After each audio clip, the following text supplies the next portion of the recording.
So overall, I think today's session went really, really well.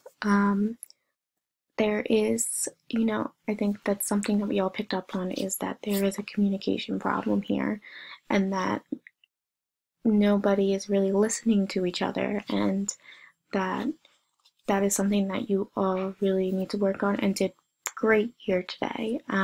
Without interrupting each other, or bickering, or blaming, or anything. You allow each other to complete and not judge them and really hear what they have to say.